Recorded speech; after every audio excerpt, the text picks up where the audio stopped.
Voilà, donc ici, dans cette vidéo, je vais démontrer la primitive, que la primitive de racine carrée de 1 sur la racine carrée de 1 moins 2x sur x plus 1, bon, elle vaut racine 2 sur 2, arc sinus de 4x plus 1 sur 3 à une constante près.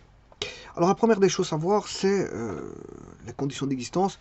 Alors 1 moins 2x doit être différent de 0, c'est-à-dire que x différent de 1 demi, ce sont les pôles. Hein. Et bien sûr, x plus 1 différent de 0, c'est-à-dire x différent de moins 1.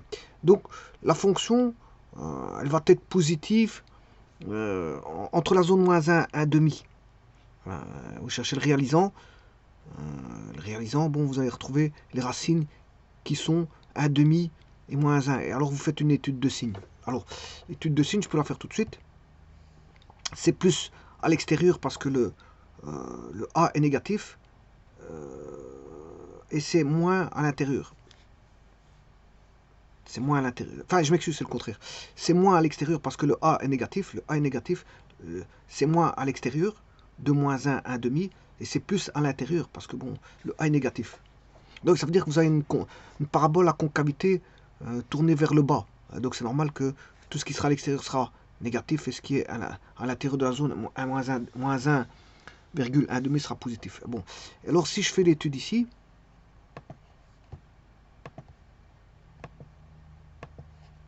je prends du GeoGebra.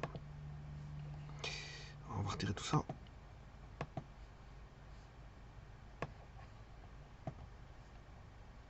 Alors, la fonction elle est là. Les racines sont là. Voilà, A et B. Et le signe, il est là.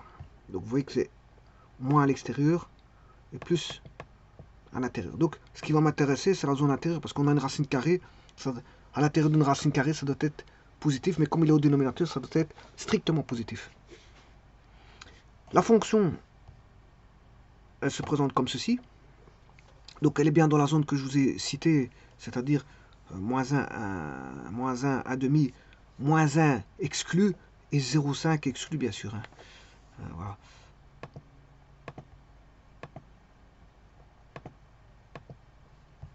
Donc la fonction, la voici. Bon. Alors, elle peut s'écrire comme ceci. Hein. Voilà. Alors on a des asymptotes verticales. Alors, vous allez bien voir que l'intégrale fait bien, voilà, 1 demi, racine 2 sur 2, arc sinus de 1 tiers de 4x plus 1, ou 4x plus 1 sur 3.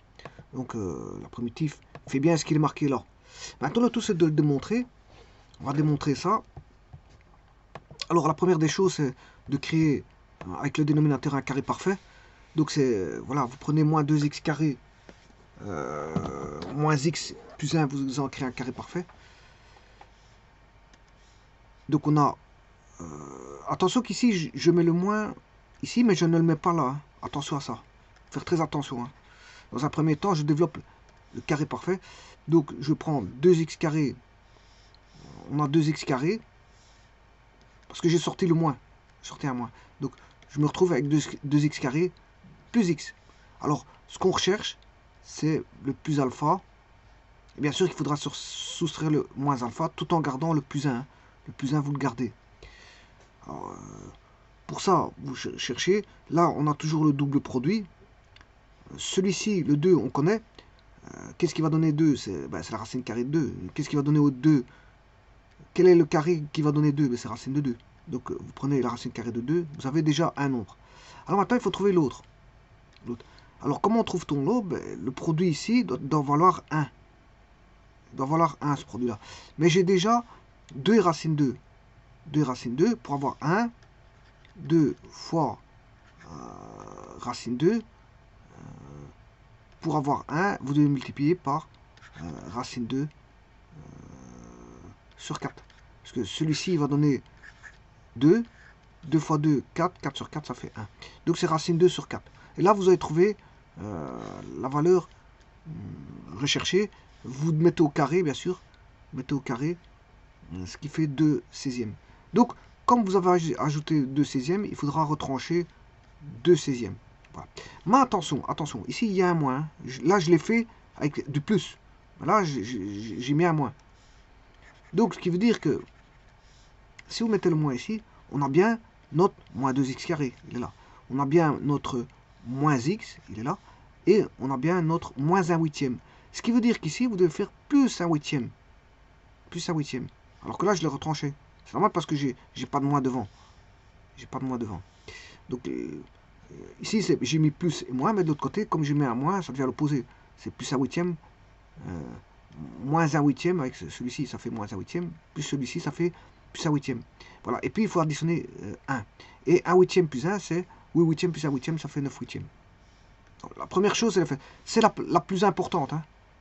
Ici, c'est la plus importante. Parce que si vous vous trompez ici, tout est mauvais. Tout sera mauvais. Hein.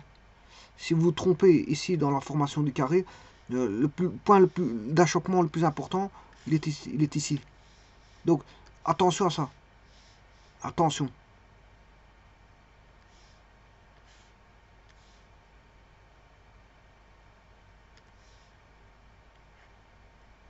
C'est le point d'achoppement ici le plus important. D'habitude, c'est le contraire. C'est ceci avec un point rouge.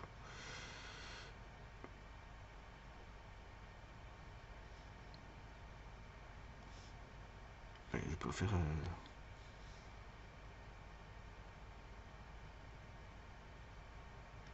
blanc.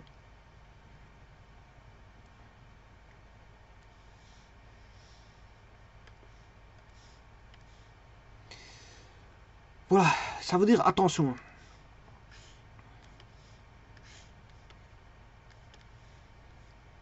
Parce que si vous ratez ceci, si vous ratez ça, toute votre intégrale est mauvaise. Bon, on peut s'y retrouver, hein, je vous le dis tout de suite. On peut s'y retrouver facilement. Mais le tout, au départ, c'est bien de ne pas se tromper. Il ne faut pas se tromper sur ça. Enfin, vous n'êtes pas trompé, là, on peut démarrer. Donc, là, je recopie.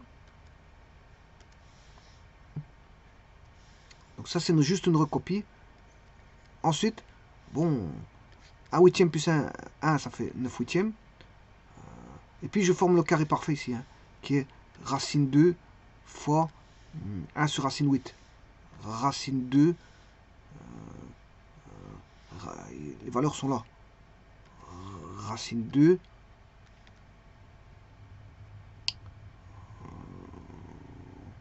et 2 16e, c'est racine 2 sur racine 16. Je m'excuse. Donc ici, c'est racine 2 et racine 2 sur 4.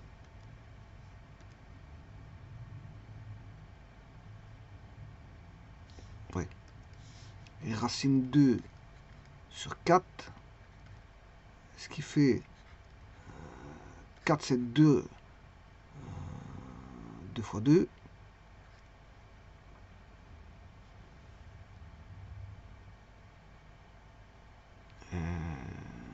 Non, c'est la racine, c'est juste la racine carrée de 8, de 1 huitième. Racine carrée de 1 huitième. C'est la racine carrée d'un huitième. Bon, la racine carrée de 1 sur de 1 huitième, c'est 1 sur racine 8. La racine carrée de 1 huitième, c'est 1 sur racine 8. Et ça, c'est 2 racine 2. Si vous multipliez par racine 2 sur racine 2, pour rendre conjugué, vous avez racine 2 sur racine 2 fois racine 2, ça fait 4. Ouais, ça fait 2, et 2 fois 2, ça fait 4. Donc vous avez le racine 2 sur 4 que je voulais prendre à l'instant. Le racine 2 sur 4, qui est ici. Je voulais prendre celui-ci direct. Bon, mais c'est mieux de mettre 1 sur racine 8. Voilà, je travaille avec 1 sur racine 2, pas avec racine 2 sur 4. Donc là, je vais mettre racine 3, 9 huitièmes en évidence. Ce qui veut, racine carrée de 9, ça fait 3. Et racine carrée de 8, c'est 8. Alors, j'ai divisé par 9 huitièmes ici. Ça fait 1. Et là, je dois diviser par 9 huitièmes. Donc, je divise par 9 huitièmes.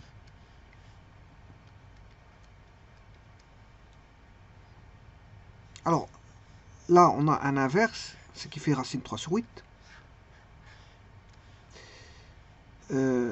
Et puis je fais rentrer celui-ci dans le carré. Alors si je le fais rentrer dans le carré, c'est 3 sur racine 8. Alors, je peux vous dire que... pourquoi j'ai dit qu'il faut faire attention à ça, pour une bonne raison. Parce que je me suis trompé là-bas, justement. Et bon, j'ai cherché pendant longtemps où je m'étais trompé dans toute la primitive. Et c'était là, je m'étais trompé. Alors, comment j'ai fait pour débugger? C'est comme en informatique, j'ai débugué. Bon, la réponse que j'avais trouvée mauvaise, elle était là. Ça, c'était la réponse mauvaise que j'ai trouvée. Bon, on peut déjà voir que c'est mauvais parce qu'il n'est pas dans le domaine. Alors, voilà. Et en plus de ça, bon, j'ai la réponse de GeoGebra. La réponse de GeoGebra est dans le domaine. Elle est valable. La mienne n'est pas dans le domaine, donc elle n'est pas valable. Donc j'ai cherché. J'avais trouvé ça au départ. Alors comment j'ai fait pour débugger? Ben, bon, bien sûr, je tire le volet ici.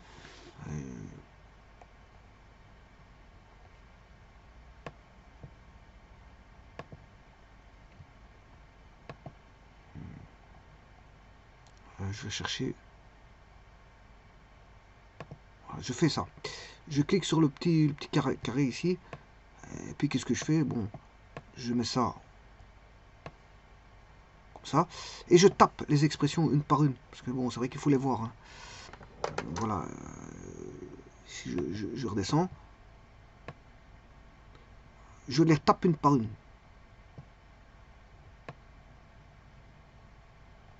Donc je vous avais dit qu'au départ il y avait une erreur. Alors par exemple je tape celle-ci. Alors celle-ci, bon. Je les ai tapées une par une, c'est ça. En regardant. Celle-là elle est bien dans le domaine. Donc ça me permet de dire que c'est la fonction ici, mais mis en racine carrée. Donc c'est-à-dire je l'ai pas mis, mais voilà, c'est la fonction f mis en racine carrée. J'ai pas pris l'inverse, hein, c'est pas fonction h, hein, j'ai pas pris d'inverse. C'est juste pour un contrôle, un débugage. Donc, pourquoi j'ai une erreur ici?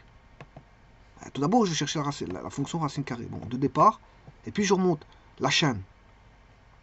Bon, si vous voulez la contrôler avec l'inverse que j'avais au départ, vous faites l'inverse, hein, c'est-à-dire avec h. Si vous contrôlez avec h, bon, vous faites l'inverse de... Voilà.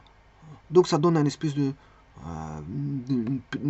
parabole. C'est pas une parabole, hein, je vous le dis tout de suite, mais une espèce de parabole, voilà, qui a une courbure tournée vers le bas. Je parle pas de celle-ci, hein. Je parle de la bleue. Je parle de la bleue, pas de la orange. L'orange, la courbure est tournée vers le haut. Et ça, c'est l'inverse.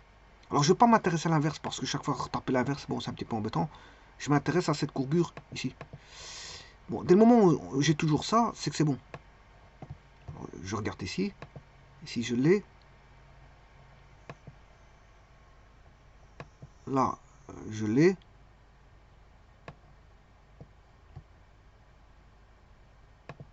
Et là, je ne l'ai plus.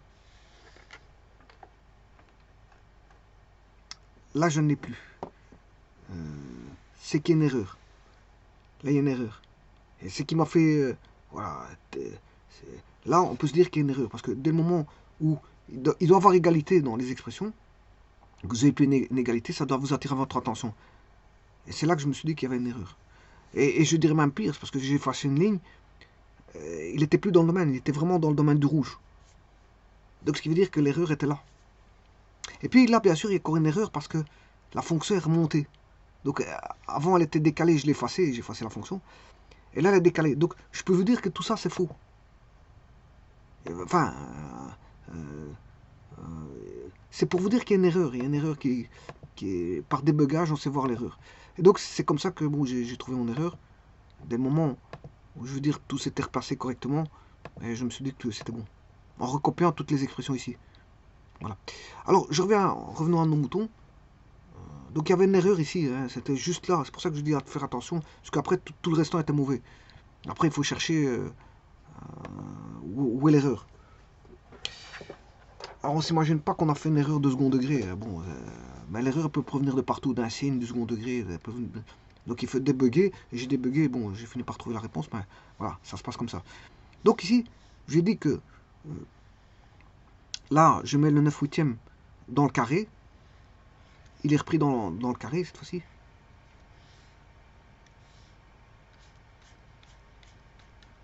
Alors qu'avant, il était en dehors du carré. Alors, cette expression-ci, je ne fais qu'une recopie pour la page suivante. Hein. Voilà, je fais que recopier ici. Une fois que j'ai recopié, là, à ce moment-là, je vais chercher l'inverse de celui-ci, parce qu'on a 1 sur quelque chose. Ça fait racine de 8 sur 3. Puis je dois multiplier par racine de... Voilà, donc celui-ci reste, celui-ci, tout le restant reste. Simplement, je vais faire une distributivité. Ici. Alors, racine 3 fois racine 2, c'est racine 16. Racine de 16, c'est 4. Et racine de 8 sur racine de 8, ben, ça fait 1. Et bien sûr, vous avez toujours votre 3 qui est là. Votre 3 qui est là. Bon. Alors, à partir de là, je fais une recopie. Je fais rien d'autre qu'une recopie. Et cette recopie, elle est là. Voilà. Donc, on a racine. La recopie, elle est là. Et là, bon, je pose u égale 4x plus 1. La différentielle de u, c'est 4 tiers de dx. Donc, on a 3 quarts de du égale dx. Donc, le 3 quarts, je vais le mettre ici. 3 quarts de du. Alors, il y a toujours la constante de départ, racine 3 sur 8, qui est là. Bon, je la garde. Le 3 sur 3, ils vont se simplifier pour donner racine de 8 sur 4. Voilà, arcsinus de u. Mais u, il est là. On l'a. C'est 4x plus 1 sur 3. Donc, 4x plus 1 sur 3. Donc, et racine de 8, c'est 2 racine 2. Ce qui veut dire que on a, c'est égal à racine de 2 sur 2. Puisque vous avez simplifié le 2 et le 4. De arcsinus de 4x plus 1 sur 3. Plus k. Ah. Alors, est-ce que la primitive est difficile? Non. Elle n'est pas difficile, je vous le dis tout de suite. Elle n'est pas difficile, mais il faut être juste avoir un œil, il faut être vigilant à ça. Si vous êtes vigilant à la formation du produit remarquable, c'est pour ça que j'ai mis voilà, le logo à faire attention.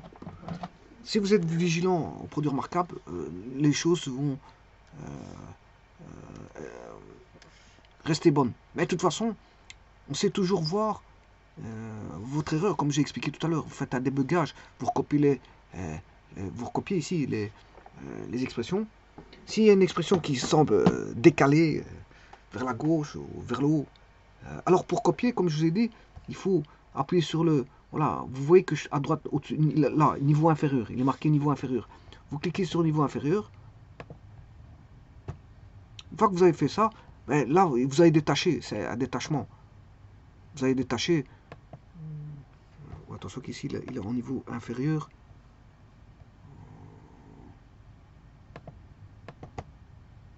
Voilà, il est détaché. Et donc, en faisant ceci, vous voyez que si je fais ceci, voilà, je redescends bien sûr ici, ben, je peux voir mes expressions qui sont écrites. Voilà. Et il suffit de les taper, là. Je les tape une par une. Hein. Voilà, je les tape une par une. Ensuite, je passe à la suivante, je les tape une par une. Pour pas revenir chaque fois à la page. Voilà, ici, j'ai une vue sur les expressions. Je les tape. Et bon, tant qu'il y a égalité, et que la fonction, je veux dire, se répète de la même façon, c'est que c'est bon. Maintenant, dès les moments où j'ai un décalage, en fait, c'est ce qu'on appelle un débugage. C'est ce que les informaticiens font avec des programmes en programmation. Hein. En programmation, qu'est-ce qui se passe? Ben, je veux dire, quand quelqu'un tape du code, il va pas tester son code à la fin du programme, parce que s'il a 10 000 lignes de programme, le problème c'est que, je sais pas, je lui dis bonjour pour rechercher, il aura des mois pour rechercher tous les bugs, tous les bugs. Il aura des mois pour travailler sur 10 000 lignes. Donc, qu'est-ce qu'on fait? Dès le moment où vous codez, ben, vous faites, voilà, il y a tous des outils pour débugger. Bon, on peut faire tester en pas à pas.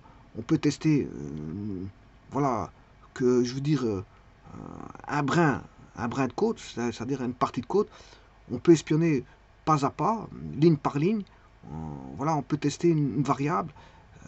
Voilà, en programmation, il y a beaucoup d'outils de débugage qui apprend la programmation. La première chose qu'on lui fait, c'est, je veux dire, Voilà, et en plus de ça, il peut mettre des tests lui-même. Il peut remettre des codes, enfin des lignes de code spécifiques pour tester son code s'il est bon.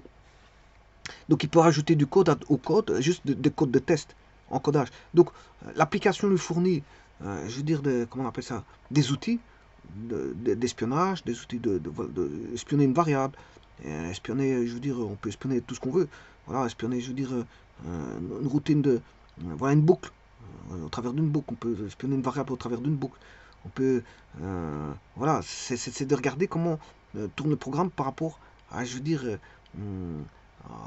à des valeurs données, voilà, qui sont prises pas à, en formulation pas à pas.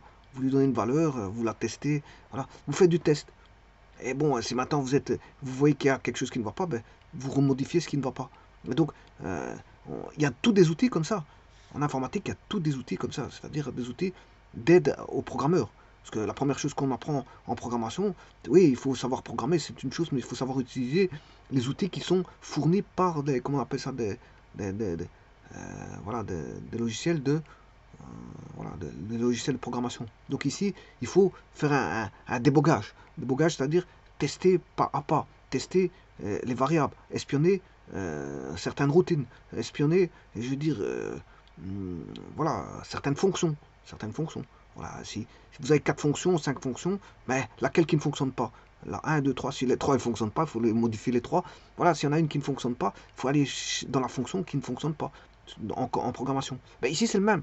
Qu'est-ce que je fais? Ben, j'espionne chaque ligne une par une. C'est-à-dire que je teste les lignes une par une. Si à égalité, et si j'ai toujours la même courbe, ben, c'est que c'est bon. Par rapport à la courbe de départ qui... Bien sûr, il faut partir sur un postulat où la courbe de départ est bonne. Hein, parce que si vous partez sur un postulat que la courbe, vous partez sur une courbe mauvaise et que vous avez toujours quelque chose qui reflète la courbe mauvaise, ben c'est normal que vous avez pensé que c'est bon, alors que c'est la première courbe qui est mauvaise. Donc, il faut partir du postulat que la première, euh, euh, la première, comment on appelle ça, courbe est bonne, que ce que vous avez encodé est bon. Ensuite, après, vous allez écrire toutes vos expressions que vous avez écrites en égalité, donc, parce que ça a des égalités, donc ça doit rester la même chose. Vous écrivez toutes les expressions, une par une, hein, parce qu'il n'y a pas que celle-là, hein, il n'y a pas que ces deux-ci. Il y a, bon, il y a ça, tout ça, ce sont des expressions qui sont égales. Il n'y a pas de calcul intégral ici, je vous le dis tout de suite. Hein. Voilà. J'aurais dû même retirer le signe. Normalement, dans tout ça, je devrais retirer même le signe intégral partout. Je devrais parce que ce sont juste des égalités d'expression pour tenter d'arriver à... Voilà, ici c'est qu'une égalité d'expression. Donc il faut taper tout ça, jusqu'à vous trouvez l'erreur. Voilà. Et après là, c'est là que intervient l'intégrale, elle fait qu'une ligne. Hein. Tout le restant, c'est comme je vous ai toujours dit, 90%, 95% du travail. Ici, c'est quasiment, on va dire, 98% du travail, ce sont des expressions, traduire des expressions qui ramènent à quelque chose de connu, c'est-à-dire à une expression qui va dire que c'est qu'on a l'arcsinus. C'est ça le procédé. Le procédé, c'est de ramener à une expression similaire à une formule qui ramène à l'arcsinus. À l'arcsinus. Là, donc il faut ramener tout ça pour ramener à quelque chose de connu. Donc on fait Alors, euh, tout le restant, c'est pas des intégrales. C'est comme quand vous calculez des primitives de, comment on appelle ça, de fractions algébriques. C'est pareil. 98% du travail, c'est les fractions algébriques. Hein. Et puis après, l'intégrale prend deux trois lignes.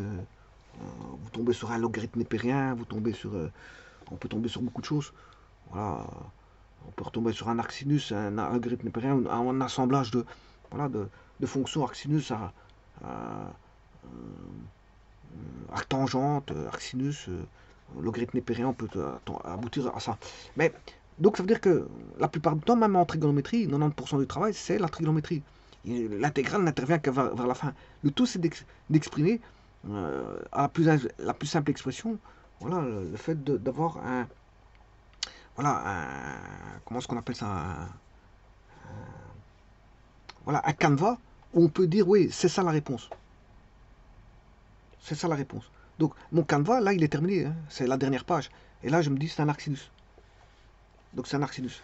Voilà. Ceci étant dit, de toute façon, on pouvait déjà voir que c'est un arcsinus via la racine carrée, mais il faut se méfier. Hein. faut se méfier parce que toute racine carrée, tout inverse d'une racine carrée n'est pas forcément un arc sinus, je vous le dis tout de suite. Voilà, donc voilà, modeler pour essayer de trouver bon, à quoi ça pourrait, je veux dire, rassembler, rimer, à quoi ça pourrait chantonner.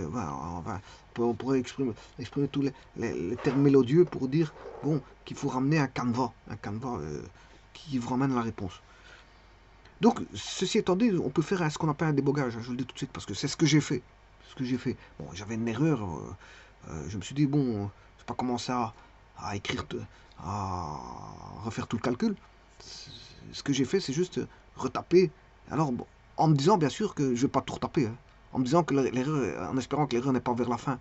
Parce que si l'erreur est vers la fin, ben vous devez tout retaper ce que vous avez fait. C'est-à-dire que toutes les expressions ici, je vais retaper toutes celles-là, je vais retaper celle-ci, qui est la dernière, les avant-dernières, les avant-avant-dernières, et la première. Bon, c'est embêtant, ça veut dire que je refais toutes les pages. Bon, alors je me dis, bon, en espérant que l'erreur n'est pas la fin. Bien sûr, c'est ça que je me pose. En espérant que l'erreur n'est pas la fin, que l'erreur est au début. Ou, si elle n'est pas au début, au moins au milieu. Pour pas refaire tout. Parce qu'à ce moment, si elle est à la fin, je refais tout le calcul. C'est beaucoup plus facile. J'efface tout, je fais tout le calcul. Voilà, et ça se passe comme ça. Donc, et grâce à GeoGebra, bon, ça permet d'aller vite pour faire un débogage. Hein. Je vous le dis tout de suite. Il suffit de taper. Bon, et je tape. J'ai pas besoin de recontrôler quoi que ce soit. Je tape. Dès le moment où la courbe n'est plus la même, alors les courbes, bien sûr, bon, ça c'est celle qui est inverse. Mais moi, je travaille en racine carrée. Si j'ai pas ça, là, la première ici, elle donne ceci. La deuxième, elle donne ça. Et la troisième, boum, elle donne plus ça. Donc là, il y a une erreur. Mais j'avais déjà une autre erreur parce que je vous ai dit, j'ai effacé. Hein. Elle était à gauche. Donc elle était hors domaine. Et là, je me suis dit, c'est pas normal. Donc c'est comme ça que je fais. Je tape et boum. J'ai pas besoin de me dire, ouais. Comme ça, je sais où est l'erreur. Le but, c'est pas de chercher l'erreur partout. C'est de me dire, bon, je tape, elle est bonne, hop, j'ai pas besoin de contrôler.